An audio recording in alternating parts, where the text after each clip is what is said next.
암 알아야 이긴다. 안녕하십니까. 암스쿨 TV의 전영조입니다.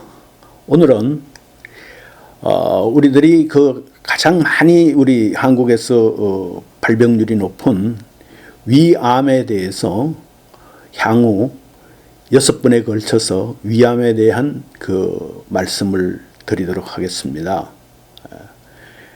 위암은 미국의 자료도 있고 일본 자료도 있습니다만, 특히 우리나라와 일본 사람들이 위암에 많이 걸리기 때문에 자료가 미국 자료보다는 여러분들이 이해하시기가 일본 자료가 좋을 것 같아서 먼저 일본 자료를 소개해 올리도록 하겠습니다.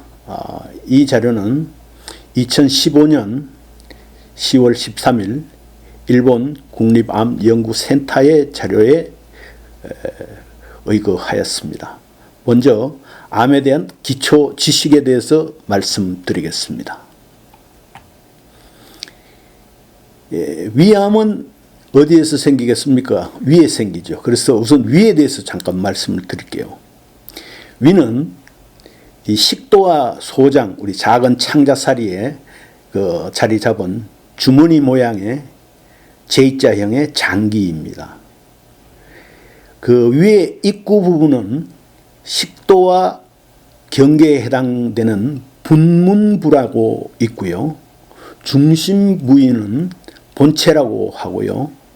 또 위가담에 소화된 이렇게 부셔진 우리 음식물들이 이제 소장으로 내려가는 소장과 위의 출구 일부인 12지장과 연결되어 있는 부분을 유문부라고 그럽니다. 그래서 분문부, 본체, 유문부 이렇게 위를 나눌 수 있고요. 또 내부를 보면 위의 벽은 안쪽에서 이 순서대로 위액이나 점액을 분비하는 점막이 있고요.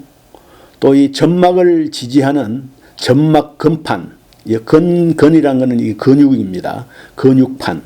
그리고 점막과 고유근층을 잇는 이 점막 하층.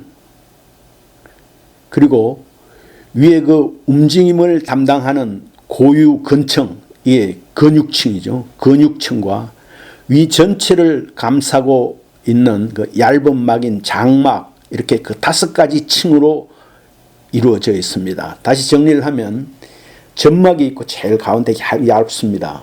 그 다음에 점막 근판이 있고, 그 다음에 근육층이 있고, 점막 하층이 있고, 그 다음에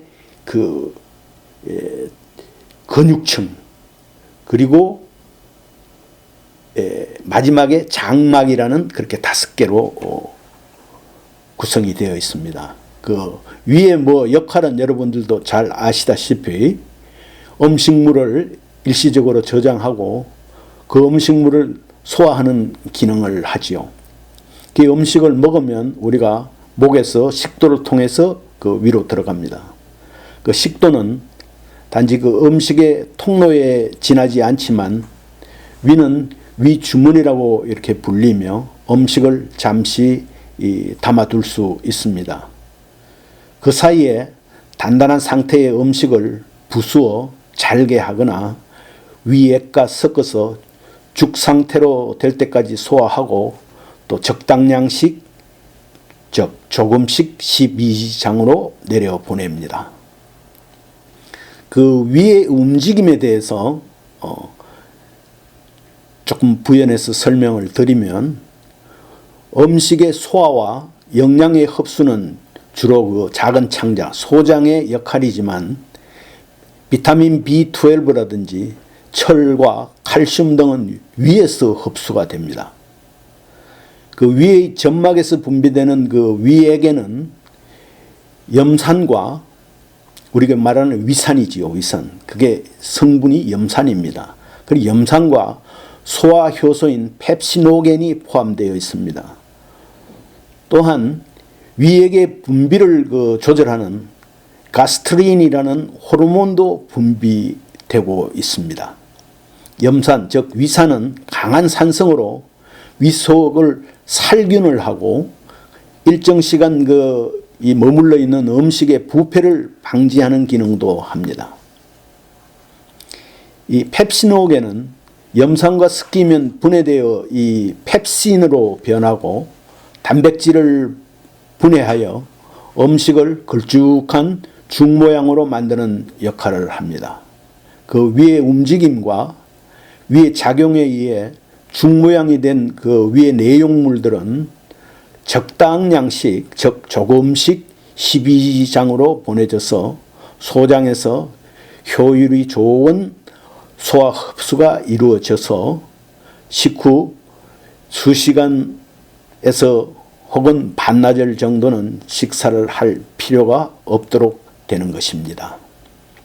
그러면 위암이란 무엇인가 한번 알아보도록 하겠습니다. 위암은 위에 그 벽의 가장 안쪽에 있는 점막이라고 그랬죠. 이 점막 내의 세포가 무언가의 그 원인으로 암세포가 되어서 무질서하게 정식을 반복함으로 해서 위에 암이 생기는 것입니다. 위암이 생기는 겁니다.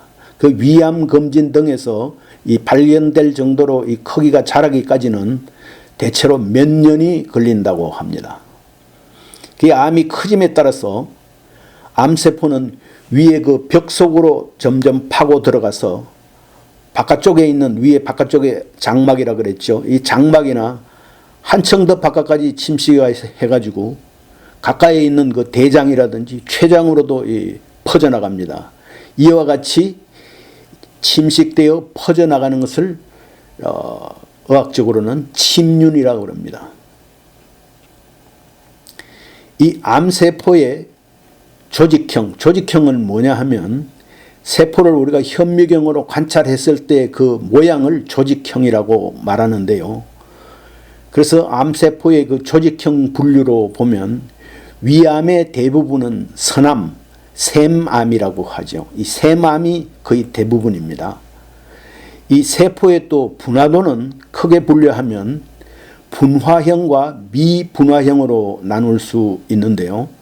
일반적으로 분화형은 진행이 완만합니다. 이에 비해 미분화형은 암세포의 증가가 빠르기 때문에 진행이 빠른 경향이 있습니다.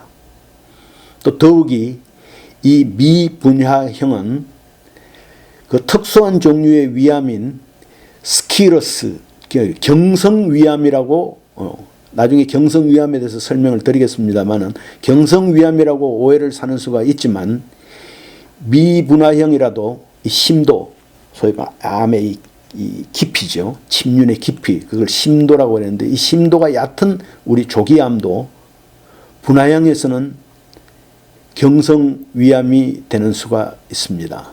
그러면 좀 어려운 말이긴 하지만 경성위암은 무엇인가 하면 경성위암은 이름 그대로 딱딱한 성질의 위암이라 이런 뜻인데요.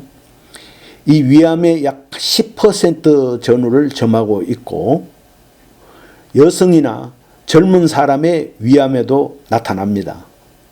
암의 이 진행에 수반되는 그 구역질이나 상복부 통증 혹은 상복부 팽만감 등의 다양한 증상이 발현 혹은 출현되지만 이 경성위암 특유의 정상은 따로 없습니다. 또한 이 경성위암은 위의 벽 속을 파고 들듯이 이 침륜하여 점막의 표면에는 좀처럼 잘 나타나지 않기 때문에 내시경 검사에서도 진단이 어려운 점이 있습니다. 또한 복막파종, 이건 뭐냐 하면요, 암세포가 우리가 씨를 뿌리듯이 파종하듯이 아주 잔 암세포가 이게 복막이나 이런 데 뿌려져 가지고 그 암이 아주 미세한 암들이 그냥 확 퍼져 있는 걸 그 복막파종이라고 하는데요. 이 복막파종이나 림프질 전이의 그 빈도가 높기 때문에 그 치유 목적의 그 이 위철제가 곤란할 수가 있겠죠. 확 퍼져 있는데 그걸 어떻게 다 하겠습니까? 그래서 이런 경우에는 또 예후, 말하자면 그 이 병이 앞으로 어떻게 진행될 것인가를 보는 걸 예후라고 그러는데요. 이 예후가 아주 나쁜 경향이 있고요. 또 치료가 어려운 위암의 그 한 종류입니다. 건년에 들어서 항암제에 의한 그 치료 효과의 향상이 기대가 되는 이런 그 암들도 있습니다. 그러면 위암의 그러면 원인은 무엇일까? 또 한번 알아보겠습니다. 위암의 그 발생에 관해서는 많은 연구가 그 행해지고 있고 몇 가지 그 위험 요인들이 지적되고 있습니다.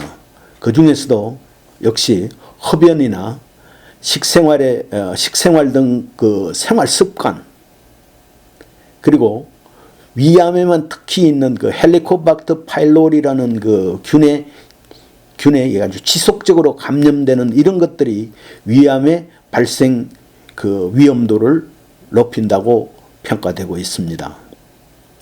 이 식생활에 관해서는 염분이 많은 식품을 과잉 섭취하거나 야채, 과일의 섭취 부족이 지적되고 있습니다. 그래서 이 염분이 많은 식사를 우리 한국 사람들이나 일본 사람들이 많이 하거든요. 일본 사람들도 그 젓갈이 많습니다. 그리고 장아찌류 이런 게 많고, 우리나라 사람들은 뭐 장, 고추장, 뭐 옛날 뭐 김치 이런 걸 지금보다 많이 짜게 먹었지 않습니까? 그래서 이런 게 많이 되고요. 여기서 약간 한 가지 그 에피소드를 덧붙이면, 우리가 그 인류가 냉장고를 발명함으로 인해서 이 식품들을 아주 신선하게 저장을 할 수 있게 되면서 그 염장, 소위 말해서 소금에 절이는 것들이 많이 줄게 돼요, 우리 식생활에서. 그래서 이 냉장고의 발명으로 전 세계적으로 이 위암이 줄어들고 있는 그런 경향을 보이고 있습니다. 그 일본인들, 한국인들도 마찬가지입니다만, 일본인들의 그 헬리코박터 파일로리균의 그 감염률은 중년 및 그 노년에서 높고, 젊은 층에서 건년 들어서 조금 저하 경향을 보이고 있습니다. 뭐 저 자신도 얼마 전에 그 위 검사를 했더니 이 헬리코박터 파일로리균이 이게 감염이 돼 있다 그래서 몇 주에 걸쳐서 치료를 했습니다. 그랬더니 또 그 다음에는 사라지더라고요. 그러니까 그 한국 사람들하고 일본 사람들한테 많이 있습니다, 헬리코박터 파일로리균이. 이런 그 균에 감염된 사람들 모두가 이 헬리코박터 파일로리균에 감염이 되었다고 전부 위암에 걸리는 것은 아닙니다. 그렇지만은 대체로 이게 많은 사람들이 또 위암으로 발전되더라는 이런 그 연구 보고서가 있으니까 조심하시기 바랍니다. 현재는 이 헬리코박터 파일로리균 이 제균 요법이 위암에 걸리는 그 리스크, 즉 위험 요인을 저하시킨다는 연구 결과가 계속 모이고 있습니다. 감염이 됐다는 걸 알면 바로 병원에서 요 헬리코박터 파일로리균 치료만 하면 됩니다. 그래서 이런 것들을 많이 추천하고요. 또 정기적으로 그 위검진을 받으면 이런 게 있는지 여부를 알려줍니다. 이 감염의 그 유무와 관계없이 검연을 하고, 또 소금이나 고염분 식품의 그 과잉 섭취에 좀 주의를 하고, 야채와 과일이 부족하지 않도록 하는 이런 배려가 매우 중요합니다.